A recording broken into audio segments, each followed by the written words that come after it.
Taurus,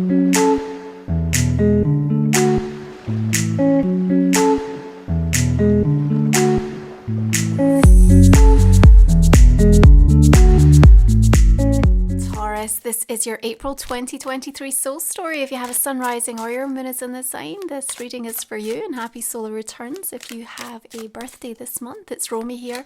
Thank you so much for supporting my work and tuning into the channel.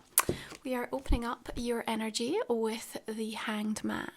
Now, because of the amount of forward momentum and charge, I don't really see this as coming up to signal a delay. Rather, I see it as an incredibly important message about you needing to look at a situation differently.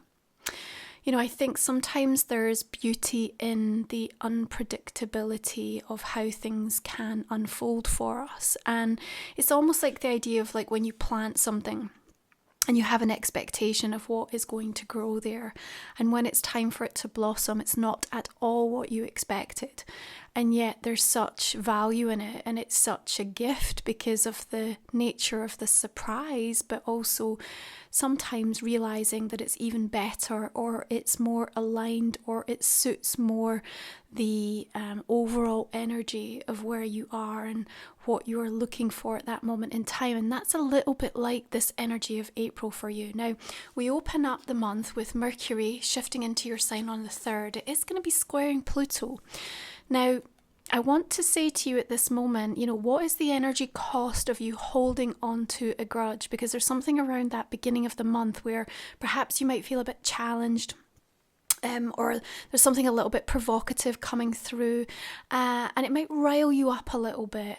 But the energetic drain, or the way that it's distracting your focus, is something that only you can decide, you know, to what degree you want that to perpetuate or to continue. And really, I want you to consider the cost of what it's actually taking you away from, okay? Now, as we approach the full moon, which is coming in at 16 degrees of Libra on the 5th of the month, you are going to be highlighting things that are going on in regards to relationships, but also to the way in which you can find balance. Now, through the month of March, with equinox and all of the huge planetary shifts, and the continuing energy of this month with the solar eclipse coming in the second new moon of Aries on the 19th, there is this disruption to our own sense of inner harmony and peace. And so everything will kind of come to a head around that full moon.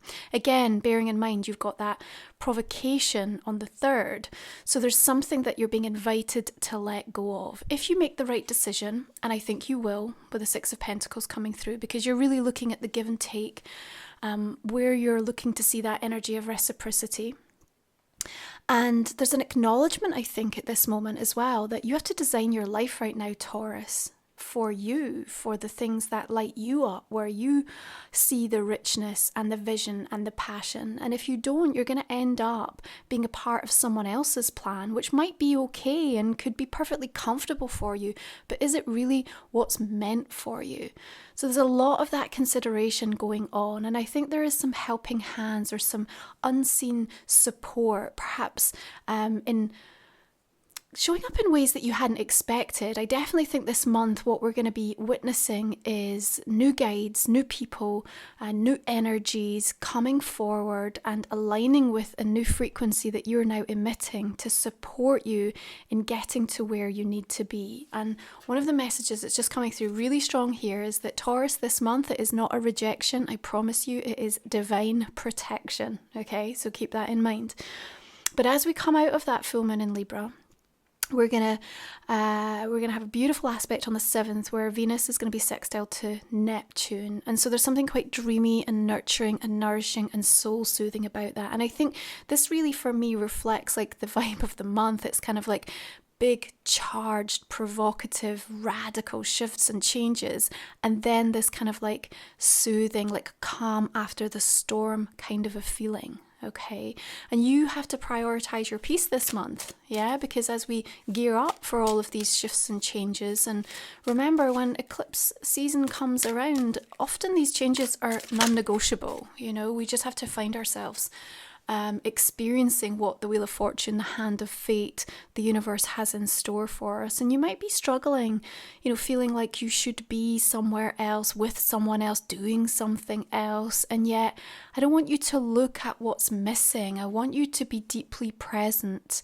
and see what you have right in front of you that you can appreciate and celebrate, because in that energy you're gonna be able to identify what the opportunity is in all of this.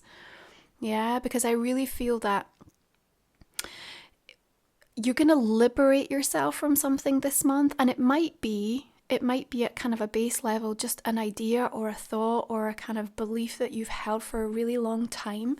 And in fact, one of my sacred soul support journeys this month is looking at the release of sacred vows. And sometimes we're not even aware to the degree that these from past lives and ancestral energies can really hold us back or limit us in terms of what we believe we're capable of. And as you do liberate yourself and you step into your light, you're going to let others find that path for themselves as well. So, as I always say, we heal and then we teach. But the way that the Wheel of Fortune is coming in right now, and also on the deliverance of giving you more, but predicated on this idea that you have to see something differently. And sometimes that means we have to let the situation be what it is and not fight it. We have to find the sense of acceptance, and then we get to use our alchemy to transform that and decide what comes next for us. And if you don't know what that next step is, if you feel like you can't find a way through, or you're in a really challenging set of circumstances right now,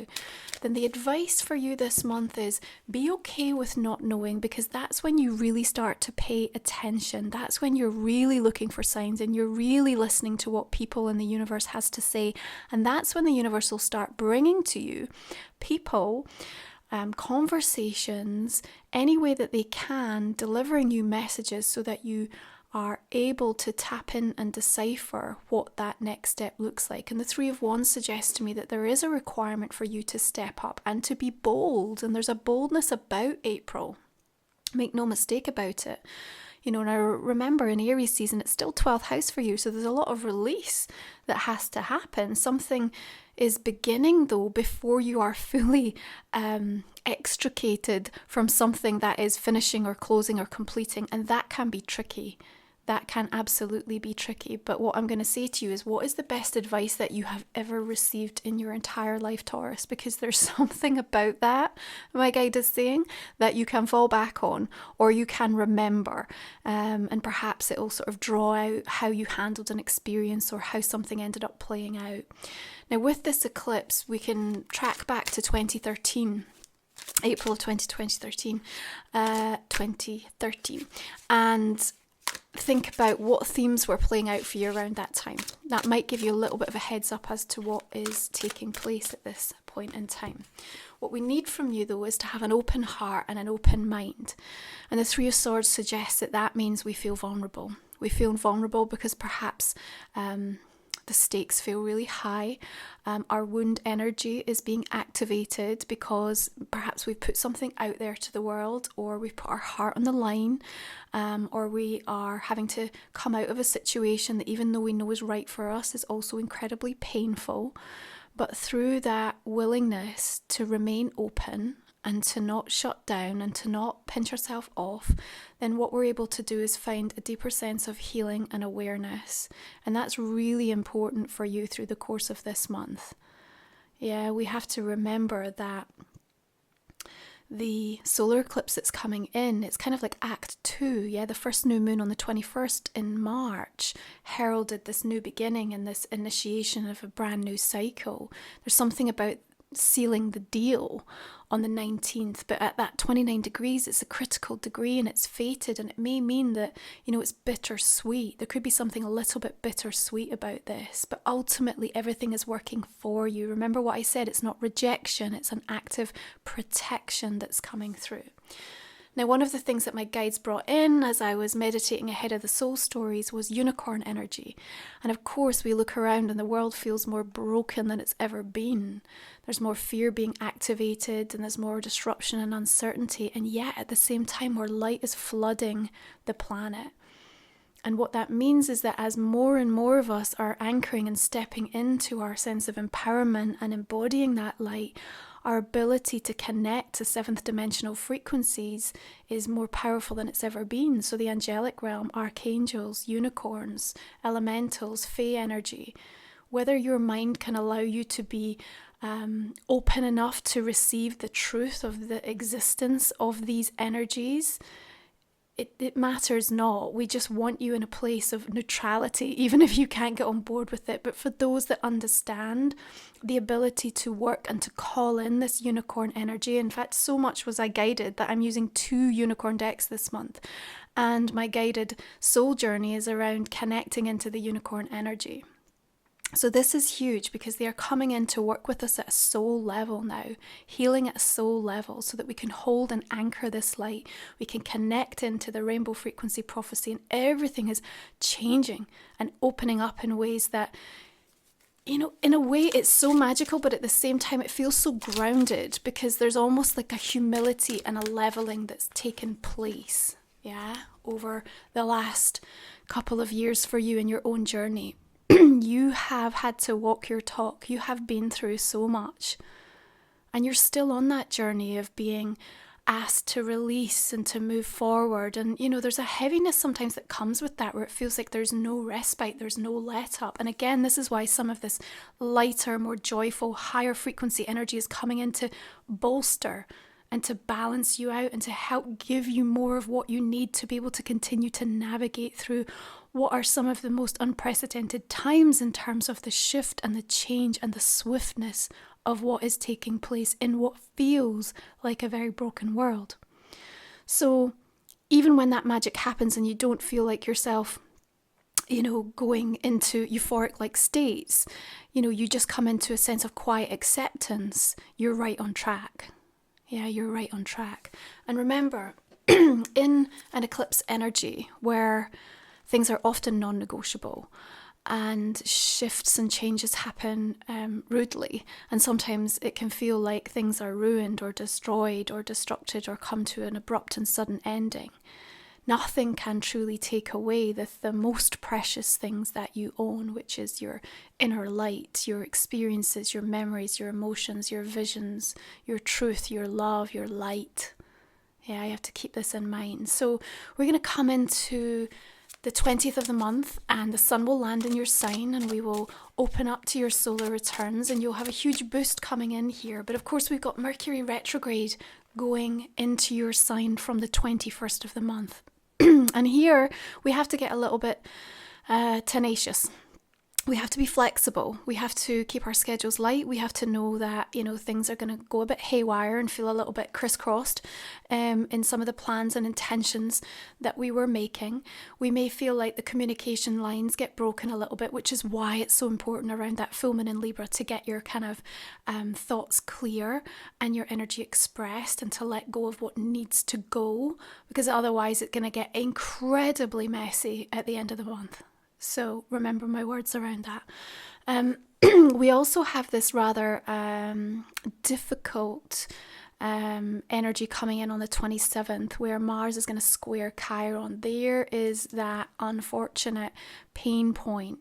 But again, we've got this beautiful antidote coming through on the 29th where the Mars and Uranus, which is in your sign, is going to have a conversation that kind of soothes things over. All right, so big changes taking place. Now, let's also talk about what is going to be one of the luckiest days of the month, which is when the Sun is going to conjunct with Jupiter. This last happened in April 2011 in the sign of Aries. So incredibly good news or something coming through that will feel very exciting. It's also where Venus trines with Pluto. And so I want you to hold on to what is happening in and around that time because it's also setting the tone for something that's meant for you, Taurus. Now, I've got so excited that normally I don't do a reveal of the third card in the third line, and here I've done it. So I'm going to just say that's an extra bonus for you if you're not joining me on the extended. But normally we will cover off the final cards in that extended reading, and you can find the link in the comment and the description box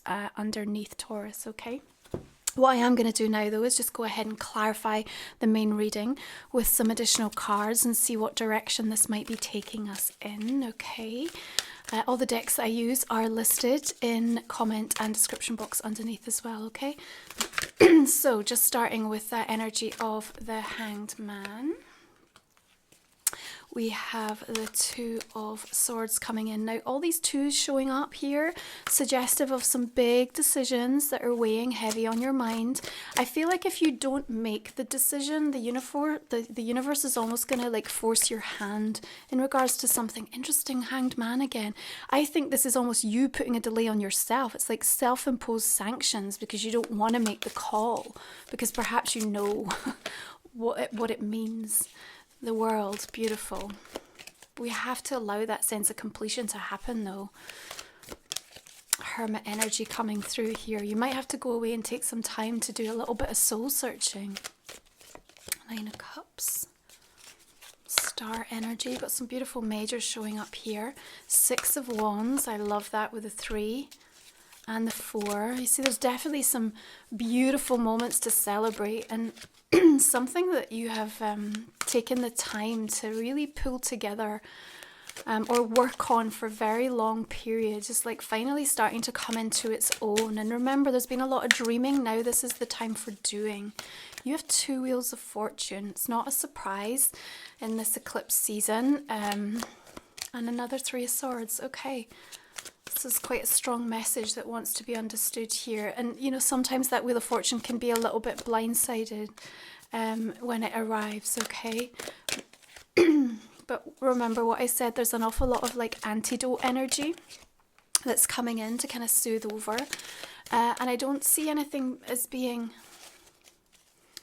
so detrimental and damaging that it can't be transmuted and alchemized. And remember, I just have to keep saying this, it's not a rejection, it's a divine protection. So there's something that you're meant to be steered away from. You really need to remember that. But again, this beauty and the unpredictability sometimes takes us on an emotional journey that can feel challenging, but ultimately that's also what serves our most profound, significant growth. Yeah. So this is Life Soul Vision, my oracle deck, which again you can find over on my website, which is detailed below. Let's have a look what we have. Hanged Man, alchemize the ache. You seem to have a lot of healing energy, you know. Something I think that just has to come, like, because you can't carry it with you. Is what I feel. So it just needs to be addressed. Third eye energy. This is the way, this is the work. There's our eclipse. Okay, I expect this is going to be showing up in a few more soul stories this month. Destiny speaks. Throw energy. I think, like I said, I think it's something that needs to be said, and it's like it might come out, it might be blurted out to you or from you to someone else, and that's where that 3 of Swords is coming in. But, you know, ultimately, it has to come to the surface. To remember that, you know, the body always expresses what the mind will suppress.